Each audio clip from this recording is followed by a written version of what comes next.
What do you do when the person you love most is the one you're supposed to protect, not desire? In the heart of Montana's Bitterroot Forest, under a sky bruised with twilight, Elias Carter faced a truth that could unravel everything. His adopted son, Jamie, was no longer just the boy he'd raised. He was a man, and the spark in his eyes tonight was anything but filial. Elias had always been the steady one. At 45, he was a park ranger with hands calloused from years of splitting wood and eyes that had seen too many winters. His life was the forest, predictable, wild, and solitary. He'd adopted Jamie at 15, a wiry kid from a broken home in Missoula, all sharp edges and guarded smiles. Back then, it was simple. Give the boy a home, teach him to hunt, to survive, to trust. 10 years later, Jamie was 25, a college grad with dreams of becoming a wildlife biologist, and Elias was still the anchor, the father figure. Or so he thought. This hunting trip was meant to be a return to their roots, a weekend to reconnect before Jamie moved to Seattle for a new job. The Bitterroot Forest stretched endlessly before their cabin, a labyrinth of pine and shadow. Elias packed the truck with rifles, tents, and enough supplies for 3 days. Jamie, ever the planner, brought a notebook to sketch the elk they hoped to track.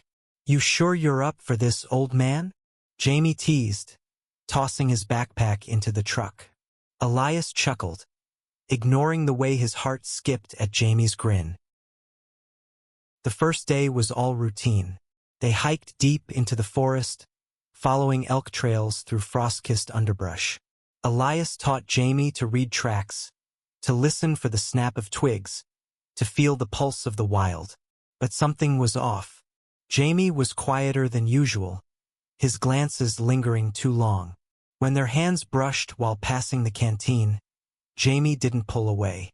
Elias did, his throat tight. "He's your son," he told himself, but the words felt hollow. That night, they set up camp by a stream, the water gurgling like a whispered secret. The fire crackled as Elias roasted venison, the scent mingling with pine. Jamie sat across from him, sketching in the firelight, his brow furrowed. "You ever think about what you want, Elias?" Jamie asked suddenly, his voice low. Elias froze, the question cutting deeper than it should. "I want you to be happy," he said, deflecting. Jamie's eyes met his, intense, searching. "That's not what I meant. What does it mean to want something you can't have?" Elias lay awake in his tent, the forest alive with sounds. Owls hooting, wind rustling. Jamie's question echoed in his mind. Was it the isolation of the woods, stripping away the roles they played in the world? Or was it something more, something Elias had buried years ago when he chose to be a father instead of a man with his own desires? He thought of Jamie's laugh, his stubborn streak, the way he looked at Elias like he was more than a protector. The next morning, they tracked a bull elk, its hoofprints fresh in the mud. Jamie moved with a quiet grace, his focus sharp. Elias watched him, pride warring with something else, something dangerous. When Jamie tripped on a root, Elias caught him, their bodies close for a moment too long. "You okay?" Elias asked, his voice rough. Jamie nodded, but his hand lingered on Elias's arm. "What are we doing?" Elias thought, pulling away. The forest seemed to hold its breath. By midday, they lost the elk's trail in a thicket of brambles. Frustration hung between them, but so did something else. An unspoken tension. Jamie broke the silence. "You ever feel like you're running from something?" he asked, kicking a stone. Elias wanted to say yes, to confess the weight of his own heart, but he couldn't. "Not yet. Sometimes," he said instead. "But out here, there's nowhere to hide." Jamie's eyes flickered with something raw, something that made Elias's chest ache. What happens when the truth can't stay buried? As the sun dipped below the horizon, painting the sky in shades of fire, Elias knew this trip would change them. The forest had a way of exposing what people tried to hide. And Jamie was no longer just the boy he'd saved. He was a man, and the way he looked at Elias tonight was a spark that could set their whole world ablaze. The fire was dying, embers glowing like secrets in the dark. Elias poked at the coals, avoiding Jamie's gaze. The question from last night, "You ever think about what you want?" hung between them like a storm cloud, heavy with unspoken truths. What does silence cost when it's all you've got to keep things safe? Elias had spent years building walls, around his heart, around his life. Jamie, with his earnest eyes and quiet courage, was dismantling them without even trying. They sat by the stream, the forest whispering around them, and Elias felt the weight of every moment they'd shared. Teaching Jamie to shoot, bandaging his scraped knees, watching him grow into a man who challenged everything Elias thought he knew. Today, they'd planned to scout a new ridge, but the air felt charged, like the prelude to a lightning strike. Jamie was restless, his usual banter replaced by a quiet intensity. "Let's try something different," he said, standing abruptly. "There's a clearing a mile west. I saw it on the map. Could be good for spotting game."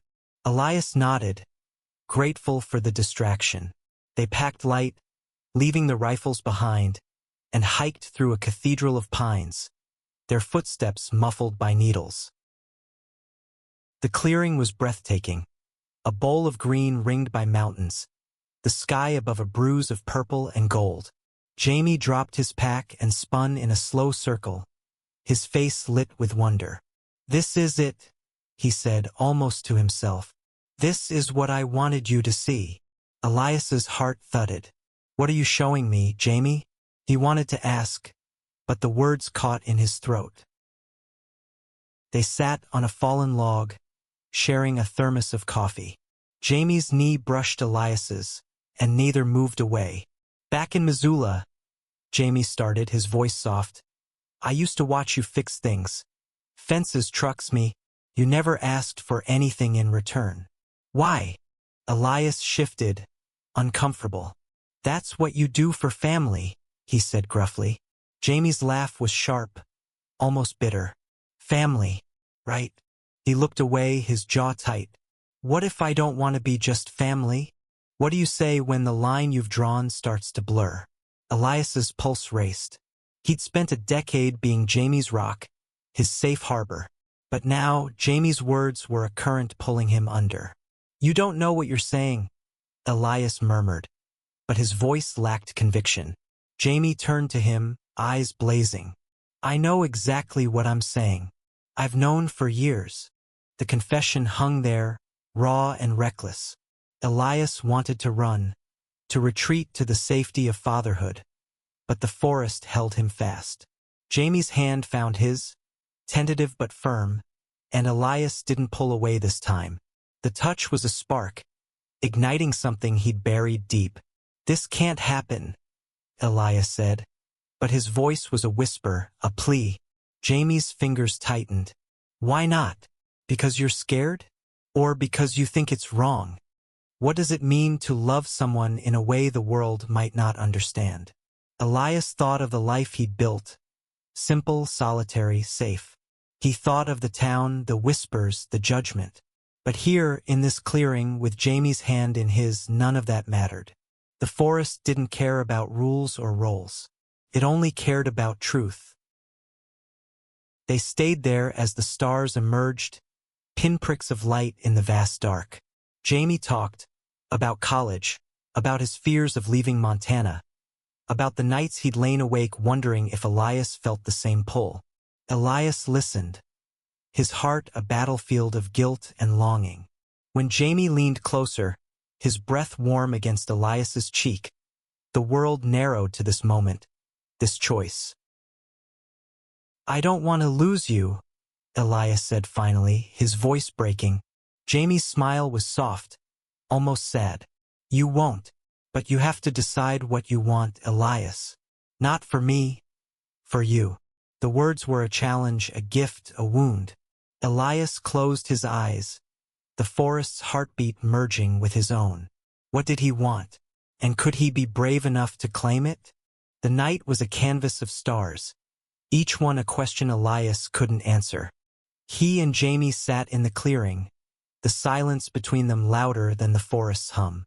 Jamie's hand was still in his, a lifeline and a dare. What do you risk when you step into the unknown? Elias had always chosen safety, over love, over desire, over himself. But Jamie's presence, his unwavering gaze, was a mirror showing Elias the man he'd hidden for years. Not just a father, not just a ranger, but a man who wanted, who felt, who loved. They didn't speak for a long time. Jamie traced circles on Elias's palm, a gesture so small it broke something inside him. "I've been in love with you since I was 18, Jamie said finally, his voice steady but soft. "I tried to ignore it, to move on. But every time I'm with you, it's there. It's always been there." Elias's breath caught. Teen. The year Jamie graduated high school, the year Elias noticed the shift in his smiles, the year he started locking his own heart away. "I'm your father," Elias said, the words a reflex. Jamie shook his head. "You're not. Not really. You're the man who saved me, who gave me a home. But I'm not a kid anymore, Elias. And this," he gestured between them, "this isn't about obligation. It's about us. What does it mean to redefine family?" Elias thought of the adoption papers, the legal bond that tied them. He thought of the nights he'd stayed up worrying about Jamie's future, the pride he felt at his graduation, the ache of knowing he'd leave someday. But this was different. This was a love that didn't fit neatly into any box. A love that scared him as much as it thrilled him. "I don't know how to do this," Elias admitted, his voice raw. Jamie's eyes softened. "Neither do I. But I know I want to try. Do you?" The question was a crossroads. Elias could say no, retreat to the safety of their old roles, and they'd go back to pretending. Or he could say yes, and risk everything. His heart, his reputation, the life he'd built. The forest seemed to lean in, waiting. Elias thought of his own past, the loves he'd let slip away because he was too afraid to fight for them. He thought of Jamie, brave enough to speak his truth, to stand here under the stars and ask for more. Slowly, Elias leaned forward, his forehead resting against Jamie's. "I want to try," he whispered, the words a release, a surrender. "What happens when you choose love over fear?" Their lips met, tentative at first, then fierce, a collision of years of longing. The kiss was a promise, a confession, a rebellion against every rule Elias had ever followed. Jamie's hands cupped his face, and Elias felt alive, truly alive, for the first time in years. The forest bore witness, its silence a blessing. They pulled back, breathless, their eyes locked. "This doesn't fix everything," Jamie said, a smile tugging at his lips. "But it's a start." Elias laughed, a sound that felt foreign and free. "Yeah," he said, "it's a start." As they walked back to camp, hand in hand, the forest felt different.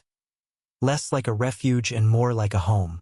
But Elias knew the world beyond these trees wouldn't be so kind. The town, their friends, the labels they'd face. What would they do when the real world came crashing in? For now, though, they had this night, this truth, this love. And it was enough. Dawn broke over the bitterroot, painting the forest in hues of amber and rose. Elias woke to the sound of Jamie's steady breathing beside him, their sleeping bags zipped together for warmth. Last night's kiss lingered like a melody, both beautiful and haunting. What do you hold on to when the world might try to tear you apart? Elias watched Jamie sleep, his face relaxed, unguarded. The love he felt was a wildfire, consuming every doubt, but the fear was still there, smoldering. They'd crossed a line, and there was no going back. But what did forward look like? They packed up camp in silence, the kind that felt full rather than empty. Jamie caught Elias's eye and smiled, a quiet reassurance. "We should head to the ridge today," Jamie said, slinging his pack over his shoulder. "Might still catch that elk." Elias nodded, grateful for the normalcy, but his mind was elsewhere. He thought of Missoula, of the diner where locals swapped stories, of the church where he'd once found solace. Would they understand? Could they? The hike to the ridge was steep, the air crisp with the promise of snow. Jamie led the way, his confidence a contrast to Elias's churning thoughts. At the top, they paused, the valley sprawling below like a painting. Jamie pulled out his notebook, sketching the landscape. "This is why I want to do this work," he said, his voice bright. "To protect places like this. To make sure they're here for the next generation." Elias's heart swelled. Jamie's passion, his purpose, it was part of why he loved him. What does love demand when it's tested? As they descended, a rustle in the brush stopped them cold. An elk, massive and majestic, stood 50 yards away, its antlers catching the light. Jamie raised his rifle, then lowered it. "Let's just watch," he whispered. They crouched, hidden by ferns, and observed the creature's grace. In that moment, Elias saw Jamie not as his son, not as his love, but as a man who belonged to the world, who had a future beyond this forest, beyond him. Back at camp, they cooked dinner, the routine grounding them. But the conversation turned heavy. "What happens when we leave?" Jamie asked, stirring the fire. "When we're back in Missoula, and people see us." "Really see us?" Elias's stomach nodded. He'd faced grizzlies, wildfires, but this was a different kind of danger. "I don't know," he admitted. "But I know I don't want to hide." Jamie's eyes lit up, fierce and hopeful. "Then we don't. We face it. Together." The words were a vow, and Elias felt their weight. He thought of the life they could build, the challenges they'd face, the love that would carry them through. But doubt lingered. Was he strong enough to stand by Jamie, to weather the storm of judgment? Or would he falter, retreating to the safety of solitude? As night fell, they sat closer, the fire's warmth a shield against the cold. Jamie leaned his head on Elias's shoulder, and Elias felt the world shift. This was worth fighting for. But the forest was a bubble, a place where they could be free. Tomorrow they'd pack up, drive back to Missoula, and face reality. What would it cost them to love so fiercely? And would they be ready?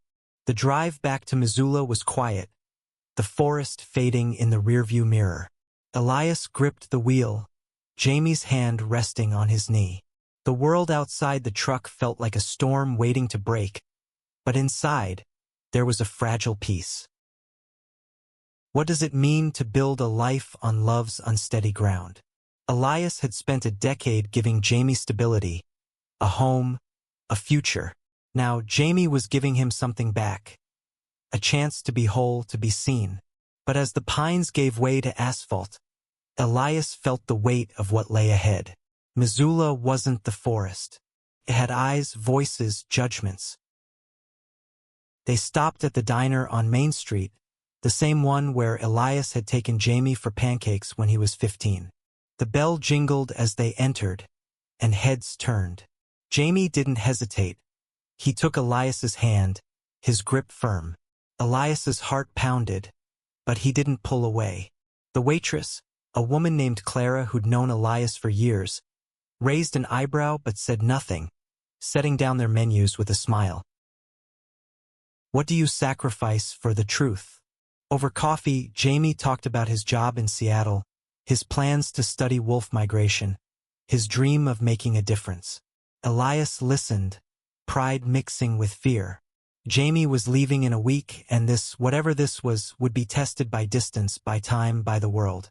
"I want you to come with me," Jamie said suddenly, his eyes searching Elias's. "Not forever, but for a while. See if we can make this work." Elias's throat tightened. Leave Missoula? His job, his cabin, the life he'd carved out? But then he looked at Jamie, at the man who'd become his heart, and the answer was clear.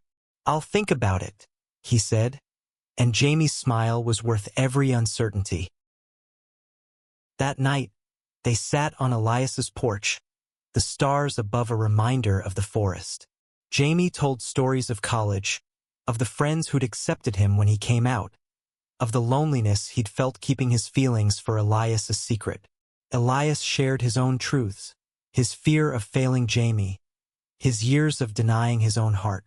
They laughed, cried, held each other, and for the first time Elias felt like he belonged not just to the forest, but to someone. What does it mean to find home in another person? The next day, Jamie helped Elias pack for Seattle. A trial run, a leap of faith. They'd face questions, whispers, maybe worse. But as they loaded the truck, Elias realized it didn't matter. Love wasn't about being fearless. It was about being brave enough to try, even when the world pushed back. As they drove west, the mountains fading behind them, Elias glanced at Jamie, who was humming softly, his hand resting on Elias's. The road ahead was uncertain, but for the first time, Elias wasn't afraid. Jamie had given him the most unforgettable night in the woods. But more than that, he'd given him a future. A messy, beautiful, human future. And that was worth everything.